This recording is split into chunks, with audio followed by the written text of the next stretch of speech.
Começa agora, Abominável Podcast, com Dani Taranha e Rodrigo Ramos. Oi, gente, esse é o Abominável Podcast, Dani Taranha por aqui com Rodrigo Ramos. Olá, Rodrigo. Olá, filhos do cramulhão. Filhos do capeta, sejam todos muito bem-vindos neste episódio especial da Profecia, que é um filme tão querido. Em partes, falaremos sobre isso mais à frente. Sobre um jovenzinho tão peralta. Ah, quem nunca se cagou de medo dessa criança do capeta? Pois é, todo mundo, né? Tá em cartaz nos cinemas a primeira Profecia, que é o prequel da franquia toda, que tem Sônia Braga. Achei que ela tá muito bem no filme. Não vamos falar disso agora. A gente vai falar da primeira Profecia depois. Agora você sabe, apoia.se/Abominável Podcast para você contribuir com este programa. Para que a gente não precise vender a nossa alma para que esse podcast continue no ar. Pois é, apoia.se/Abominável Podcast. Vai lá que tem recompensas maravilhosas. O povo pira, hein? O povo pira, hein? Galera tá curtindo as coisas lá. A gente quer que você participe também. Vamos falar deste filme queridão, A Profecia. O primeiro filme é de 1976 e a gente ficou bem impressionado com isso daqui. Não só pela história e tudo mais, mas porque esse filme ele é considerado, dentro das teorias aí da conspiração, do povo que fuma um troço muito louco, que ele é meio amaldiçoado. Você sabe disso, né, Rô? Sim, a gente inclusive citou ele aqui no nosso episódio de filmes proibidos e amaldiçoados. É verdade, ele tem toda uma nuvenzinha que circula. Vou começar com a nuvenzinha, então, antes da gente entrar na história do filme. Vamos lá. Como eu falei, ele saiu em 1976, conta a história do Damien, que é uma criança, considerado o anticristo. E por que ele tem essa fama de filme amaldiçoado? Bom, quem estrela o filme é o Gregory Peck, o ator. E o filho dele morreu um pouco antes das gravações. Ele cometeu suicídio. E aí o Gregory Peck usou a dor do luto para criar o seu personagem que perde o filho logo no início do filme, né? Nós vamos falar aqui do primeiro filme, da primeira Profecia. Não do prequel, mas do filme mesmo. Vamos dividir a Profecia 1 e a primeira Profecia. Porque na Profecia 1, né, você tem lá o casal, a mulher vai dar à luz, o menino morre. E aí ele adota o Damien, recém-nascido. 3 pessoas da produção sofreram com raios. Sim, é o famoso raio que o parta. Gregory Peck estava em um avião indo para Londres para gravar as cenas quando o avião foi atingido por um raio. O produtor do filme quase foi atingido por um raio durante as gravações em Roma. E o produtor executivo viajava para Los Angeles quando o seu avião também foi atingido por um raio. Precisava ser um pouco mais claro, né? O pessoal não entendeu. A artista britânica Liz Moore, que fez os moldes para o design do filme, né, da produção toda, ela viajava com o supervisor de efeitos visuais, eles sofreram um acidente, um pneu arrebentou o para-brisa do carro e ela teve a cabeça decepada. Você tem noção que isso aconteceu? Uma coisa horrorosa. E aí, vários animais que foram usados durante as filmagens também assustaram a produção. O treinador de babuínos e sua mãe morreram no dia seguinte das gravações da cena com os macacos. A mãe do babuíno ou a mãe do... Pelo que eu entendi, é a mãe do cara. Não é a mãe do babuíno. E o dublê do Gregory Peck ficou ferido ao gravar a cena com os cães, né, os Rottweilers. Então tem várias coisas aí que, para quem acredita, leva, né, dá a entender que esse filme não deveria ter sido feito. Mas para quem não acredita, é apenas uma mera coincidência. Afinal de contas, acidentes acontecem, né? E ele não só feito, como ele foi refeito. Exato, tivemos um remake em 2006. Bom, nessa nuvem, né, se é um nublado que envolve a profecia... Nuvem de relâmpagos, né? Vamos falar da Profecia 1. Agora sim, vamos entrar de vez na franquia 1976, Minha gata começou a miar, é só falar que eu vou gravar o podcast, a filha da mãe começa a miar. Olha aí as coincidências. As coincidências aqui, ó. A Eva já tá enlouquecida. Bom, primeiro o filme conta a infância do Damien, que foi trocado, né? Trocado é ótimo, não foi trocado, foi adotado, poxa vida. Foi o que? Vendido quase. Ele foi escamoteado ali, né? Ele foi... Uma adoção suspeita, vai. É, uma adoção bem suspeita. Mas o que acontece? Vamos lá. A gente tem aqui o Gregory Peck, que é o embaixador americano. Ele tá lá no Reino Unido com a esposa dele. A mulher tá grávida, tá parindo. Nasce morto. E aí, então, chegam e falam, olha só, aqui tá teu filho. E aí entregam o Damien pra ele, bebezinho. E ele mostra lá o Damien pra esposa e tal, como se fosse dela. Ela, no primeiro momento, ela não sabe que o filho dela morreu. O padre fala pra ele, falou, olha, a mãe dessa criança morreu. O seu filho morreu. Se a gente ficar com ele, ele vai para um orfanato, vai passar todo aquele processo doloroso e tal. Quer aproveitar e fazer já um bem bolado aqui? Né? Não com essas palavras, mas... Não com essas palavras, mas foi exatamente isso que eles fizeram. Claro, porque com segundas intenções, sempre, né? Mas aí o Robert, que é o personagem do Gregory Peck, que é o pai, tá, fala, beleza, vamos lá. E aí eles pegam o menino e levam para casa como se fosse deles, né? A mulher não sabe, ele sabe, tudo bem. Tem um outro detalhe, né? O padre que propõe isso diz para ele que a criança, o filho dele de verdade nasceu morto e que a mãe nunca mais vai poder ter um filho. E aí ele fala, bom, não tenho outra saída, não tenho outra opção a não ser fazer esse faz de conta aqui, você finge que não sabe, eu finjo que não sei e vamos embora. E aí ele leva para casa, o nome do menino é Damien. E aí, 5 anos depois, tá lá o Damien bonitinho. E aí tem todo o desenrolar da história. Porque o padre sabe da verdade sobre o Damien, tenta alertar o Robert. Robert fala, você tá muito louco. Só que aí algumas mortes começam a acontecer, né? Pessoas ligadas de alguma forma ao Damien começam a morrer. A babá morre, o padre que foi lá falar pro Robert morre, até a esposa do Robert morre.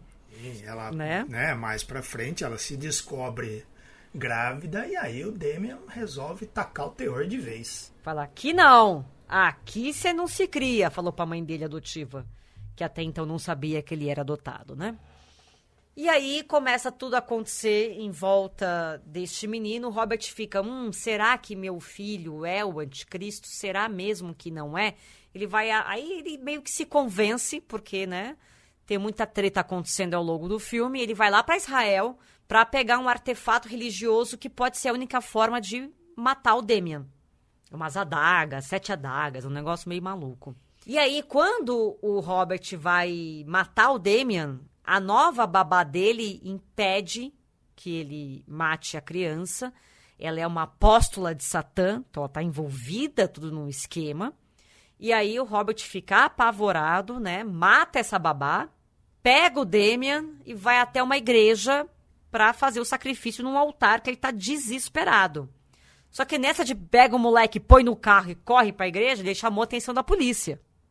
Tava lá dirigindo a 1000 por hora. Os caras falaram, tem alguma coisa estranha. E aí os policiais chegam na igreja no momento em que o Robert vai esfaquear, de uma forma bem grosseira, falando, mas é a verdade, vai matar o filho. E aí os policiais estão vendo aquela cena, eles não sabem de absolutamente nada, eles vão lá e atiram para evitar que o cara mate uma criança. E aí Damien sobrevive e termina o filme dando aquele sorrisinho maroto para quem tá assistindo, não é mesmo? É porque a graça do filme é que, embora seja um plano da igreja e tal, e tem algumas coisas estranhas acontecendo, o menininho, na verdade, ele não sabe de nada, né? Não, ele é uma criança. Ele tá ali totalmente sendo jogado de um lado pro outro ali, sem saber o que tá acontecendo. Ele só vai entender melhor o papel dele no próximo filme. Temos esse final maravilhoso de um filme que realmente tem um andamento muito impressionante. Te deixa tenso o tempo inteiro, é um suspense, é um mistério. E aí é meio esquisito, né? O filme inteiro é meio estranho, meio desconfortável. Ele tem um climão ali daqueles filmes de terror dos anos 70, tanto que muita gente coloca ele junto com O Exorcista, O Bebê de Rosemary, né? A Profecia. Esses três aí são a trinca maldita, né? do cinema de horror ali, dos cramulhões, né? Eu acho que é um dos melhores filmes de terror que existem e um dos melhores nessa linha aí. Eu acho que dá para colocar esses três no mesmo patamar. O Richard Donner, que dirigiu o Superman, olha só, e os Máquina Mortífera da vida, é o diretor desse filme, e ele consegue fazer bastante coisa com poucos personagens, uma história que na verdade a gente já sabe, né? Porque a gente até contou aqui, a pessoa fala, spoiler e tal, mas a gente vai falar de toda a franquia, então a gente não tinha como esconder o final, sendo que vai ter um filme 2, 3 e 4. A gente sabe o que aconteceu lá desde o começo. O pai tem essa dúvida, a mãe tem essa dúvida, o Damien não sabe, mas o espectador sabe o tempo todo que aquilo realmente aconteceu, né? Aí, lá em 1978, saiu a Profecia 2, que tem o nome de Damien aqui no Brasil, né? Damien, a Profecia, parte 2. Bom, essa sequência se passa 7 anos depois do primeiro filme. Então, o Damien agora é um adolescente. Tá ali para completar os seus 13 anos. Como os pais dele morreram, né? Ele vive com o tio, Richard, que é irmão do pai, Robert. O primo dele, que tem a mesma idade. E a mulher e a tia, né? A mulher do tio. A gente, assim, pessoas que desconfiam ou sabem da identidade do anticristo, do Damien, estão indo atrás para tentar contar para o Richard. E aí a gente percebe que, assim, muita gente sabe, né, do que está acontecendo. Esse é um dos problemas desse segundo filme. Tem uma galerinha ali que sabe. E aí eles vão contar pro Richard que o sobrinho dele é o anticristo. E aí é óbvio que ele também não vai acreditar, né? Porque ninguém acredita que um menininho ali vai ser. Bom, essas pessoas que vão tentar avisar, que tentam avisar o Richard, elas acabam mortas, evidentemente. Ou por pessoas aliadas ali, né, do Satanás, ou de outras formas também. E aí a gente tem um funcionário da empresa, da família lá do Richard e tal. Ele também descobre a verdade e vai contar para o Richard. Novamente, o Richard não acredita. Mas o filho dele, Mark, que é primo do capeta, primo do Damien, escuta tudo e começa a ficar com o pé atrás com o primo. Faz assim pro primo. Né? E aí, opa. E aí o Damien, então, conta pro Mark quem ele é. E ele fala, venha para o lado negro da força. Porque você é como se fosse um irmão pra mim. E aí o Mark fala, você tá bem louco que eu vou nessa parada sua aí. Aí o Damien responde, não vem? Perdeu o Playboy, morre. Não desse jeito, tá, gente? Pelo amor de Deus. Essa é uma versão... Essa é uma versão absurda, né? Mas é o resumo do resumo do resumo do resumo. Só faltou o Damien falar, Damien é o caralho, meu nome Zé Pequeno, porra. Mas é tipo isso. E aí, então, o Richard, o tio, depois de uma série de coisas que acontecem, inclusive disso daí, começa a acreditar que o sobrinho dele realmente é filho do demônio. Ele conta tudo pra esposa. A esposa fala, você tá bem louco. Aí ele vai tentar pegar a adaga pra poder matar o sobrinho. E a esposa vai lá e impede, né, dele apunhalar o Damien, porque ela é outra serva do Damien. Então, quer dizer, a gente tem aqui um plot também, né? Porque a tia também tá ligada ali com o Satanás. E aí, então, nessa briga aí de vou matar o Damien, não vou, a mulher entrar no meio, enfim, o Richard mata a esposa e o Damien não morre. E aí acaba o filme. Ou seja, uma infância muito tranquila que Damien teve, né? E uma adolescência também muito boa. Eu gosto desse, assim, de todos, esse eu acho legalzinho também, porque ele tem uma coisa de tentar colocar o Damien como sendo um molequinho gente boa, né, sofrido, que a família morreu, e aí ele tá rolando os padres lá no colégio, né, ele tá num colégio militar, um padre, tem um cara, sei lá o que ele é lá, um professor, que todo mundo quer dar uma força pra ele de algum jeito, assim, achando que ele é um fudido na vida, né? Mal sabem eles... E ele não sabe, né? Ele vai descobrir toda essa herança dele nesse filme, Vai descobrindo e aí no começo ele fica meio tipo, não é possível. E depois ele fala, é nóis. Tô com tempo livre, deixa eu ser o anticristo então. E aí a gente caminha para 1981, a Profecia parte 3, que aqui a gente tem um grande salto no tempo, né? Entre o primeiro filme e o segundo se passam 7 anos, né? E aí, agora, o Damien sai de 13 anos para 32. Então, ele já é um adulto, já é um cara formado, já é um cara com consciência de quem ele é, já tá na pele do anticristo, já tem um tempo já para entender o que tá acontecendo com ele. E aí, a gente tem o Sam Neill, o ator Sam Neill, interpretando o Damien adulto.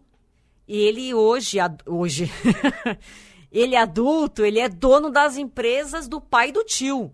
Isso, ele é tipo um Elon Musk da vida, né? Assim, sem pôr e nem tirar, vamos dizer aqui. Que a empresa é a maior multinacional do mundo e tal, então ele tá bonitão ali comandando a empresa da família.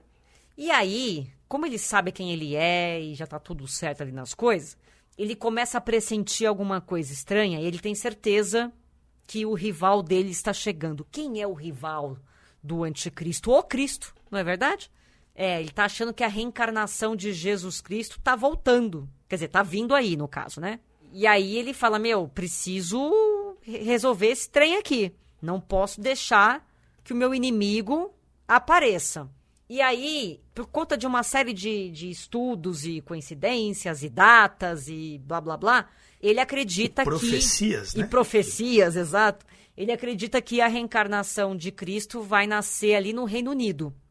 Então ele quer ir para lá. E aí ele convence o presidente dos Estados Unidos a transformar ele no novo embaixador americano lá no Reino Unido. Cargo este, seu pai é adotivo. E aí, então, o cara fala, beleza. Mas não que assim, tinha uma vaga sobrando e você... Não, tinha um cara lá, mas aí o Damien fez o cara se matar e o cargo ficou vago. Opa, por que não? Porque o Damien resolve as coisas com uma facilidade muito grande. E mais do que isso, né? Ele é dono da maior multinacional do planeta. Ele não precisava nem ser filho do capeta para conseguir isso. Enfim, ele vira embaixador e vai lá pro Reino Unido para tentar, né, fingir que tá trabalhando, mas na verdade ele quer pegar a reencarnação de Cristo. E aí tem toda uma coisa de constelação de Cassiopeia, segunda estrela de Belém... E não sei o que, enfim. Ele. Uma papagaiada nesse daí. Ele chega ali na consulta Aparecida Liberato, numeróloga, pra mostrar ali o negócio. Mentira, essa parte eu inventei. Mas, enfim, ele tem certeza de que a reencarnação vai nascer no dia 24 de março. Nas primeiras horas do dia 24 de março. E aí ele ordena pros seguidores dele pra matarem todos os bebês britânicos nascidos nesse dia. Tal qual Herodes havia feito na época de Cristo. Uhum. E vale a pena vocês entenderem aí que agora, né, apesar dele ainda não ter se revelado para o mundo, a igreja dele é uma seita gigantesca, né? Tem muita gente, crianças, adultos, homens, mulheres, todo mundo ali tem um grupo já de seguidores muito bem formado. Paralelamente, né, a essa matança de bebês, a gente tem o Damien se envolvendo com uma repórter da BBC, a Kate. E a Kate tem um filho chamado Peter. E ele, então, convence o Peter a ser um dos discípulos. E também, nesse meio tempo, tem um monte de padre que está se preparando para tentar matar o Damien. Para ver se termina de ver. Os piores assassinos da história. história. Nossa, mano do céu, vocês são muito ruins. Pelo amor de Deus. E aí dá aquela treta que vocês já esperam, né? Morrem os bebês, morrem os padres, sobra um padre. E esse padre que sobrou, ele vai lá avisar a Kate, que é a repórter que está envolvida com o Damien. Vai explicar, olha, esse cara aí que você tá saindo, esse amiguinho seu aí, é o anticristo, hein? E teu filho tá comunado com ele, hein? Aí é uma das partes que mais me deixou intrigado desse filme, né? Foi o método que ela utiliza para descobrir se ele é o anticristo mesmo. O cara fala tudo isso para ela e ela fala, tá, vamos jantar? Vamos. Aí depois ela furunfa lá com ele, né? Fornica, né? Eles fornicam. Ele meio que assume ali vira um capeta literalmente na cama ali na hora. Ela acorda toda cheia de hematoma, de arranhão. Ela, acho que é o pior método possível. Pois é. Eu tinha esquecido dessa parte. Tem gente que já dormiu com gente pior, né? Que o demônio, que o capeta. Talvez ela tenha pensado, bom, já que eu vou descobrir, se for pelo menos... Já coloquei a boca em coisa pior, isso daí pra mim não é nada, disse Kate para si mesma durante o ato sexual. Aí a Kate descobre, né, finalmente entende que o cônjuge dela é o anticristo e que o filho dela tá combinado lá com o cara. Ela vai implorar pro Damian pra ele libertar o filho dela. Falar, por favor, me ajuda aí. Em troca, ela diz que revelaria o local, né, exato ali da reencarnação de Cristo e tal, não sei o quê. E aí vai todo mundo pra um local XYZ, claro que é uma emboscada. E aí o padre tá lá, aquele padre que sobreviveu. Tá lá o padre, tá a Kate, tá o Peter. E aí o padre tenta matar o Damian. O Peter entra na frente e toma facada. Damian mata o padre. E aí o Damian sente a presença no local. Uma presença dele quem? O pai. Não é o Henrique Cristo, tá, gente? Não é o Henrique Cristo. E aí ele fala, você está aqui, então se revele. Se revele. Nisso de se revele, a Kate vem e apunhala, né? Esfaqueia ali o Damian pelas costas. Porque a preocupação dele é que conforme essa profecia ia se desenrolando, ele ia perdendo o poder dele. Tanto que ele não conseguia mais prever, não conseguia mais influenciar as pessoas. Ele estava meio... Cada dia que passava, ele ia perdendo o poder dele. E aí ele achou que com a matança dos bebês, isso teria terminado. Só que como não terminou, ele continuou ficando cada vez mais fraco, ele pensou, então não mataram a reencarnação de Cristo. Então vai dar ruim aqui pra mim. Por isso que ele pede pra Kate ajudar ele. Então você me fala onde tá e eu libero teu filho aí. Só que aí era uma emboscada, safadinhos. E aí então a Kate apunhala a Damian pelas costas, que cai perante ali uma aparição luminosa de Cristo. Ele dá aquela morrida, o Damian. E aí o filme termina com uma transcrição de uma passagem do Apocalipse que esclarece que o Messias não retornaria à Terra como uma criança, mas como o Rei dos Reis para governar em força e glória eternamente. Inclusive minha esposa estava assistindo, né, junto comigo. Eu estava assistindo, ela estava só ouvindo. E aí termina, ela fala, mas termina com a narrativa, com a narração assim, parecendo o final de novela do SBT, quando eles não têm mais dinheiro para terminar e... Vamos terminar assim mesmo, tá ótimo. Acabou assim, todo mundo casou, todo mundo ficou feliz. Faz o resumo aí, beleza. E aí, meus senhores, tivemos então a trilogia da profecia. É assim que termina, né? Com o Damian nascendo, crescendo, se desenvolvendo e morrendo. Tava tudo muito bom, tava tudo muito bem. Em 1991, 10 anos depois, alguém achou que era uma boa ideia fazer a profecia parte 4. Pois é, vocês acham que é só agora que o pessoal fica cavucando franquia velha pra ressuscitar? Não, eles fazem merda. Já faziam merda antes. Sim, esse aqui veio bem naquela explosão ali da TV a cabo, das fitas de vídeo, né? Então eles tinham que alimentar a máquina. Este filme, ele foi um filme pra TV. Então muita gente não considera ele um filme, entre aspas, oficial. Também porque ele é horroroso. Do que se trata essa belezinha? 10 anos depois da morte do Damian, um casal de advogados adota uma menina órfã. Aí essa menina cresce. Mortes bizarras cercam a família. Oh, meu Deus, o que está acontecendo novamente? Será? Eles contratam um detetive particular para descobrir quem são os verdadeiros pais desta criança, desta menina esquisita. E aí descobrem que a menina é filha do Damian. Só que isso é tão mal feito que o povo caga pra essa informação. Não, então, porque ela não tem 10 anos, né? Mesmo que, tipo, o Damian tenha copulado ali antes de morrer. Com quem que esse homem copulou que ele tava preocupado em matar bebê? Fala pra mim. Pois é. Que horas ele fez isso, né? Quem quer, acha tempo. Essa é a prova. Você que fica aí no Instagram vivendo de migalha, vivendo de foguinho nos stories. Seja como Damian. Otimize o seu tempo. Quem quer, arruma um tempo. Quem quer, dá um jeito. Tá aí o filho do capeta que não me deixa mentir. O cara enfraquecido, tendo que matar bebês. Pois é, ele estava enfraquecido, preocupado, e você fica usando isso como desculpa hoje em dia para quando não dá no couro. Olha só, esse é o resumo da Profecia 4. Ele pega todas as mortes emblemáticas do 1, 2 e 3, e aí ele repete uma atrás da outra com a sua própria versão. Então o filme, a história não anda, né? São vinhetas, assim, alguém desconfia, alguém tenta se aproximar da mãe para contar alguma coisa, a criança vai lá e mata. Aí vem outra pessoa, desconfia, tenta se aproximar da mãe, descobriu o que está acontecendo, a criança vai lá e mata. Isso acontece um filme inteiro e me dá uma raiva do gaslighting, né? Porque sempre assim, todos eles, né? Do primeiro, do novo, do remake e esse quarto aqui principalmente, tem essa coisa da mãe ficar, gente, essa criança não é normal, ela nunca ficou doente, ela não faz amigo, né? Então, vamos ver o que tá rolando. E o pai, para de ser doida. Esse é a Profecia 4, que é uma cópia do primeiro, só que uma cópia mal feita, né? Uma bagunça cronológica. Tem o negócio na verdade, o capeta...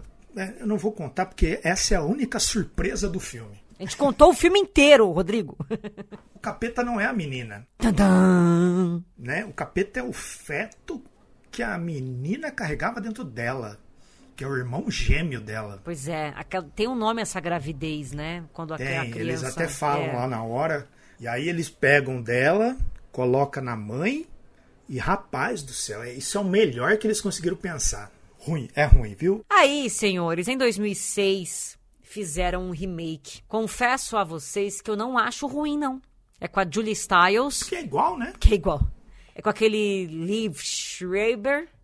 Nossa, o Dentes de Sabre lá, que não consegue expressar qualquer emoção o filme inteiro. O filme é bem feitinho, né? Ele é bem produzido e tal, mas me incomoda demais ele não trazer nada de novo. É um remake que simplesmente cumpriu a função de mostrar o filme com atores conhecidos para uma geração mais nova. Os anteriores, eles tinham uma coisa até de colocar política e questões sociais, né, no meio ali, o próprio Damian como sendo no terceiro filme um mega empresário ali, que nos anos 80 o pessoal tinha essa preocupação, né, tanto que o Lex Luthor deixou de ser um cientista louco para virar um mega empresário ali nos anos 80 também. A influência que ele tem no cenário político, né, que ele influencia um Estado, acho que é Israel, a entrar em confronto com outro cara ali, para ele pegar e mediar e aí subir, né, no poder. Eu acho isso legal. E bem ali nos anos 2000, quando a gente está bem naquela época pós 11 de setembro ali, cara, isso poderia ter sido muito mais interessante. Mas eles seguiram, sim. Tem um pouco mais essa parte da mulher, eu acho. Ela tem, a história é a mesma, mas ela tem mais espaço, acho que por conta da mudança dos tempos ali. E esse sim me deixa muito mais cabreiro a forma como o marido trata a esposa, assim, de tirar ela de louca, porque você tá viajando, calma, relaxa. Tipo, nossa, me irrita demais. E eu acho que o Gregory Peck é infinitamente melhor do que o Dentes de Sabre aí, que, nossa senhora, ele não tem expressão. Toda vez que ele vai chorar, ele põe a mão na cara, assim, porque ele não consegue parecer que tá chorando. Mas é um bom remake, caso vocês não queiram assistir o de 76, porque acha que é velho, porque os efeitos, porque a cor, porque a imagem, o ritmo. Podem assistir o remake que vale a pena, porque ele é bom sim. Aí, Damian ficou esquecido por um tempo, ficou apenas no imaginário popular. E do completo nada, em 2024, temos aí a primeira profecia, que é o prequel do prequel do prequel. E foi do nada mesmo, né? Porque eu nunca tinha ouvido falar nada sobre o filme e de repente meteram um cartaz. Nossa, onde é que eu tava que eu não vi isso? Pois é, ele meio que não foi muito anunciado. Eu escutei um burburinho, mas de repente, da possível confirmação, já veio o cartaz. Falei, opa, então vai ter, então. É isso? Vai ter, vai rolar e vai ser bom. Ninguém sabe. E aí vocês vão se espantar, porque geralmente quando resolvem mexer em clássico... Exorcista. Da caca, vide Exorcista. Por incrível que pareça, senhoras e senhores, este filme é ótimo! Este filme é bom, vamos entrar nele daqui a pouco, porque agora eu vou falar de Darkflix Plus, que é o único serviço nacional de streaming focado em filmes e séries de terror, ficção científica e fantasia.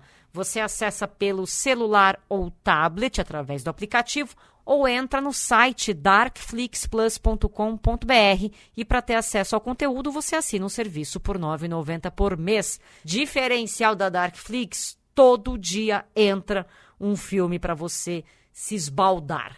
Dia 12 de abril, O Cadáver no Armário, Os Bandidos do Tempo.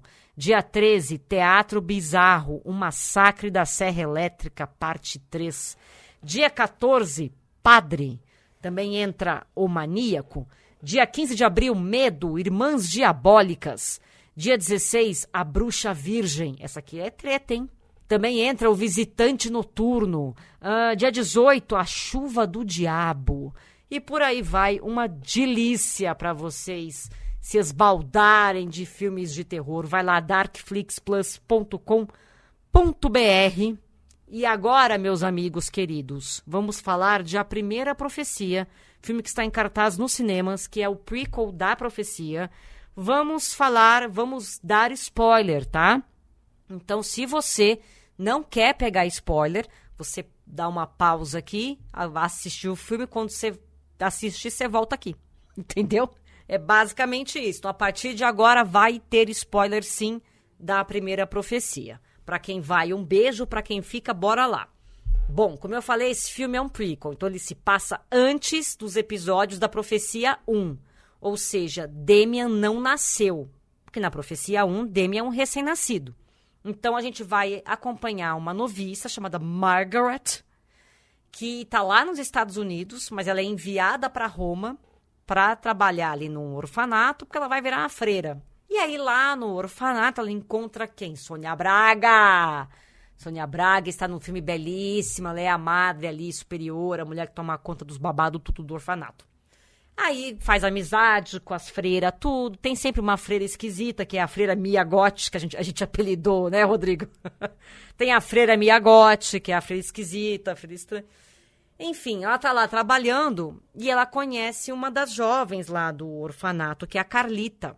Que a Carlita é meio estranha, a menina. E aí, lembra muito dela, da Margaret, quando ela era jovem, porque ela conta, né, isso no filme. Conta até pra Carlita, inclusive, que ela era uma jovem meio rebelde, que ela ouvia coisas, ela via coisas, e aí ela apanhava, ela era castigada, ficava de castigo, e não sei o quê, pipipi.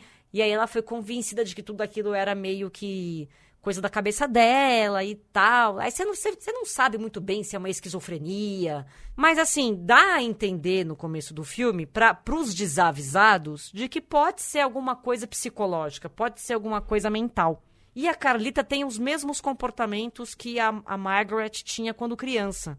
E aí a Margaret fica pistola, porque as freiras ficam castigando a Carlita. Ela fica meio que tentando proteger a Carlita, tentando evitar que a Carlita sofra esses maus tratos. E ela meio que se solidariza com esta adolescente.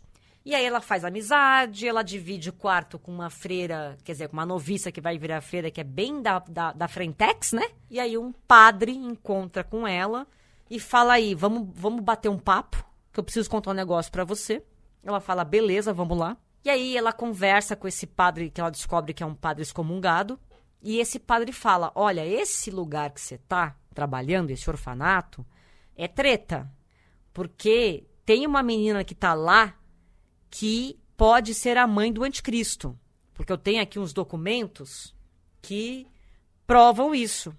E então, eles vão querer fazer alguma coisa com essa jovem.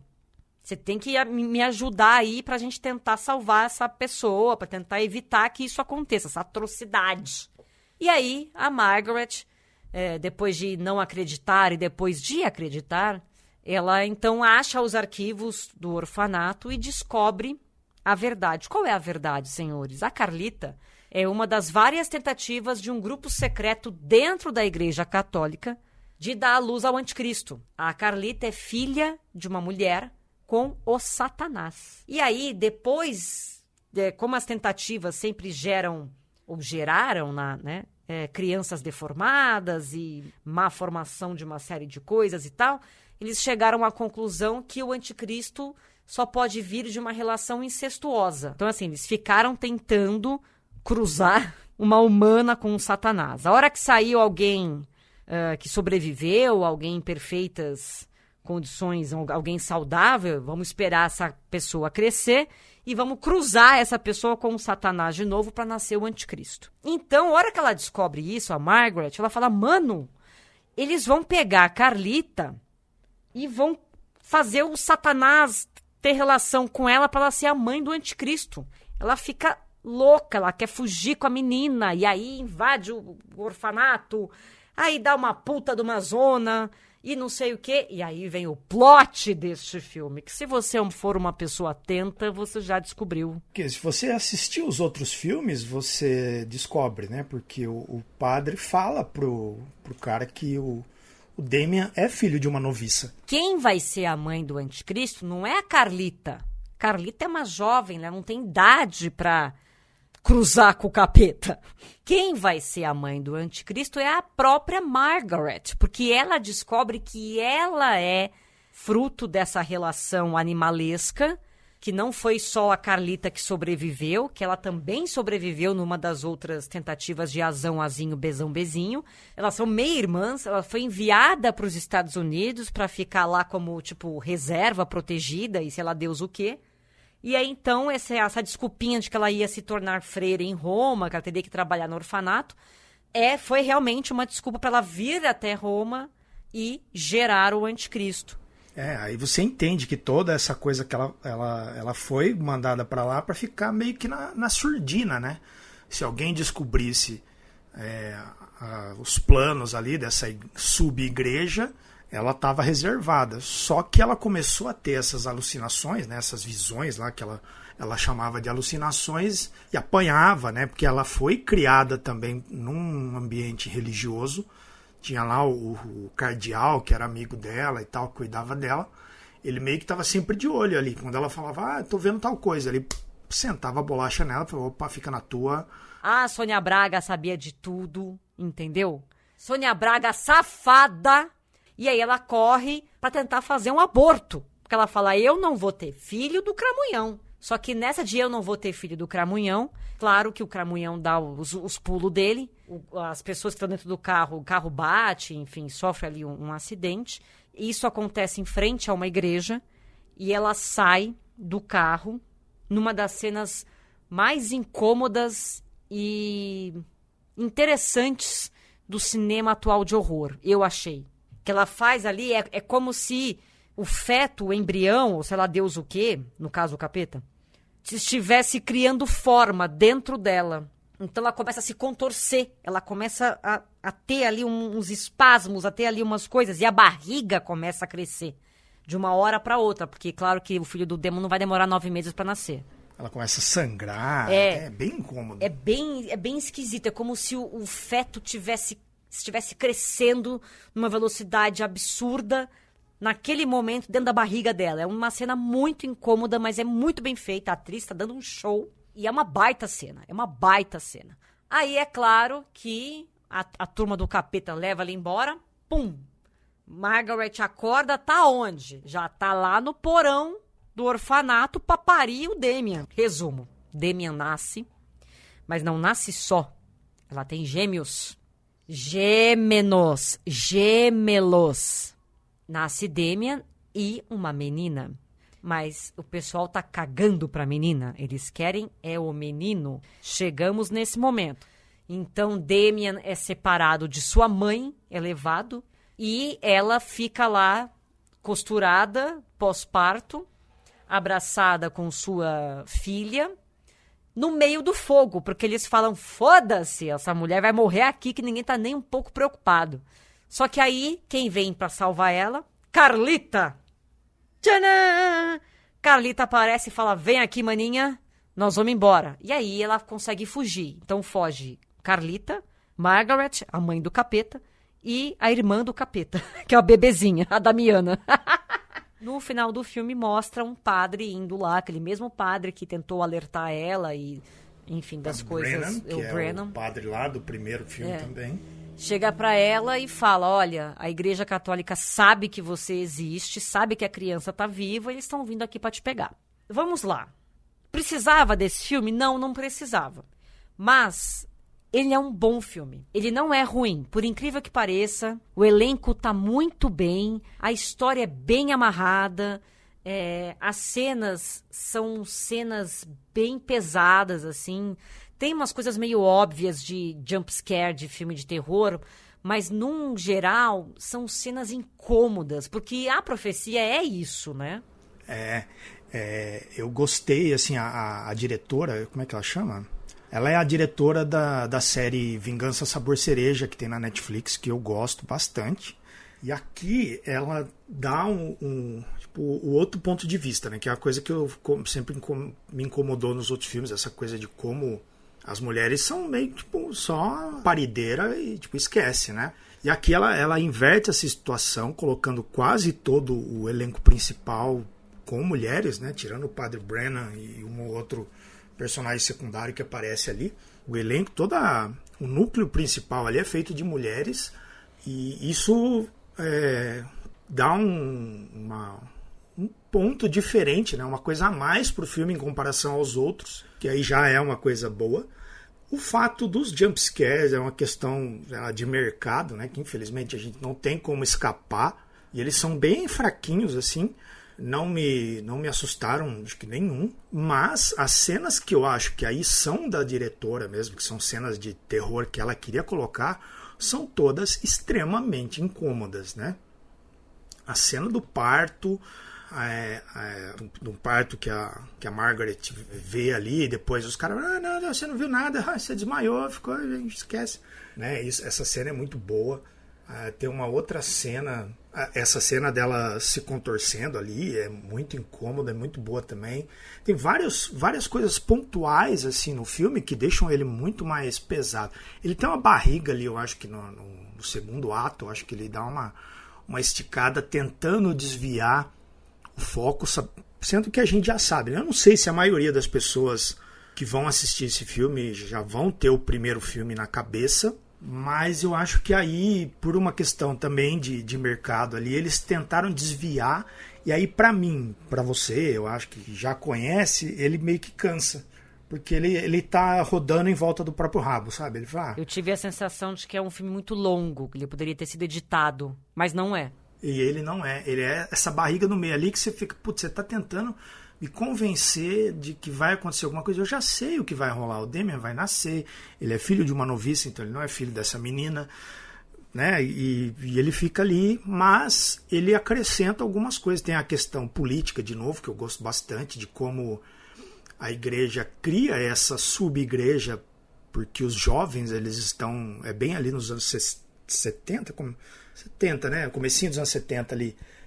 Tá rolando uma ditadura ali na Itália, então tem um peso maior, e os jovens, eles estão se revoltando, e ao mesmo tempo eles estão como é que fala?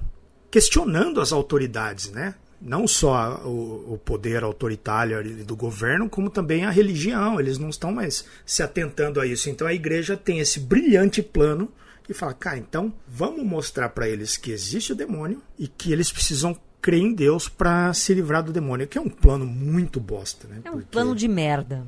Mas eles amarram tudo ali muito bem, né? Essa questão de por que eles fizeram, né? O ambiente ali, o ambiente de revolta que fica toda hora pipocando, né? Ao longo do filme, assim, é bem legal. Eu achei um ótimo filme, por incrível que pareça. Eu tô muito mais assustada comigo mesma do que Com o filme. do que com esse filme, porque eu realmente não esperava. Tem cenas excelentes. E eu me apeguei à personagem também. Me dava uma... Eu gostei dela, assim. Falei, pô, que sacanagem. Ficava torcendo por ela, assim. E aí aquele negócio, né? Eu tenho um problema com finais de filmes. Eu gostaria que o filme tivesse acabado no parto do Damien. Por que fizeram isso? Porque provavelmente eles têm ali a intenção de fazer um spin-off.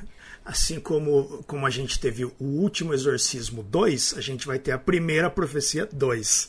Mas aí eu acho que entraria como se fosse um spin-off, porque a história do Damien tá completa, e seria burrice eles mexerem na história do Damien. Bom, Star Wars tá aí pra... Star Wars tá aí pra provar que tudo pode acontecer, mas vamos entender que depois do que eles fizeram com o Exorcista, talvez eles tenham aprendido, né? A não continuar com uma história forte. Então, eu acho que eles não vão mexer na história do Damien. O Damien vai seguir com a história dele, que nós contamos aqui pra vocês.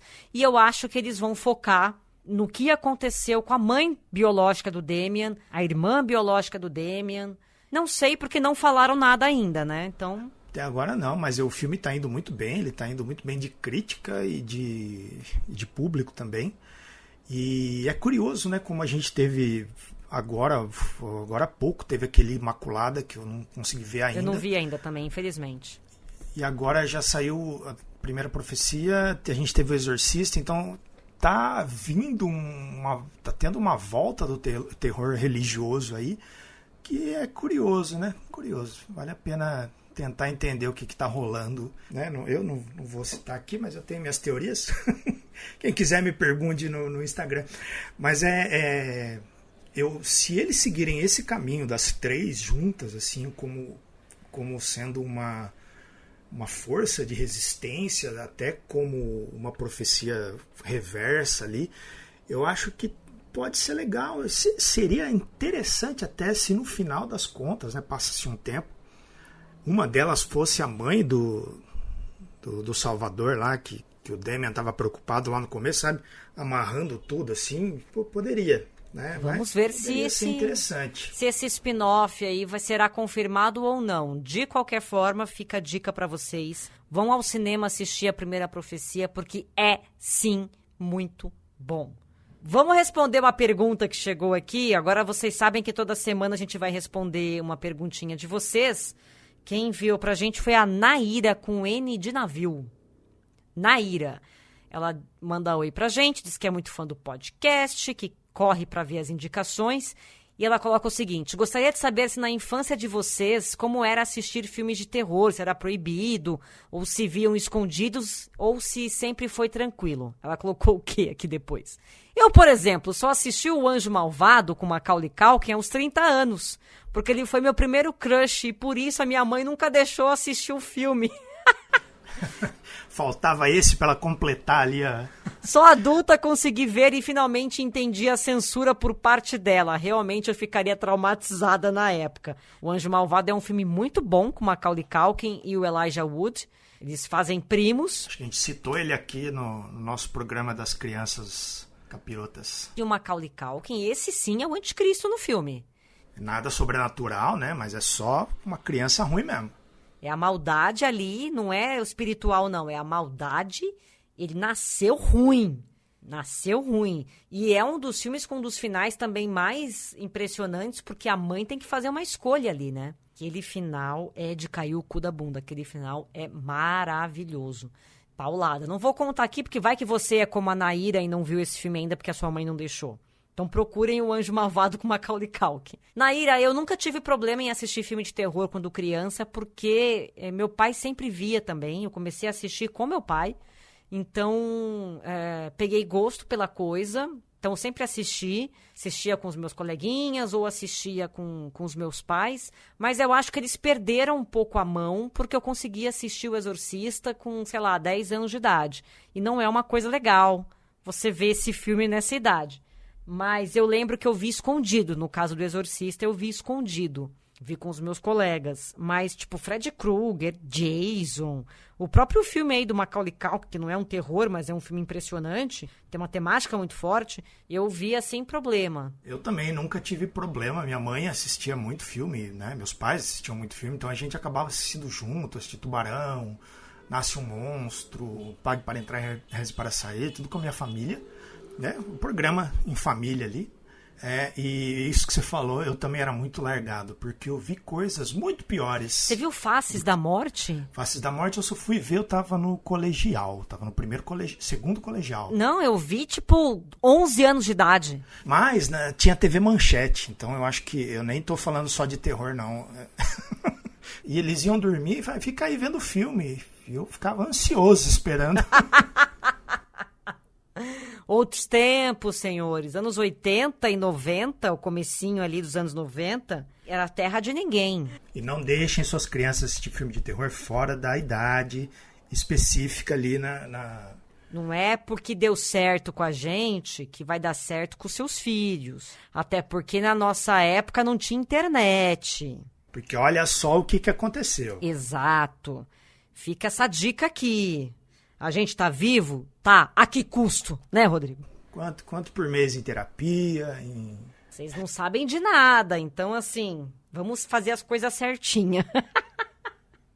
Semana que vem tem mais Abominável Podcast. Quer mandar sua pergunta? Manda pro nosso e-mail, abominávelpodcast@gmail.com, ou entra ali na rede social, ali no Instagram tem um link lá na bio, e aí você faz as coisas tudo por lá também, que tá todos os links lá marcados. Certo, brasileiros? Um beijo pra vocês. Beijo, Rô! Beijo!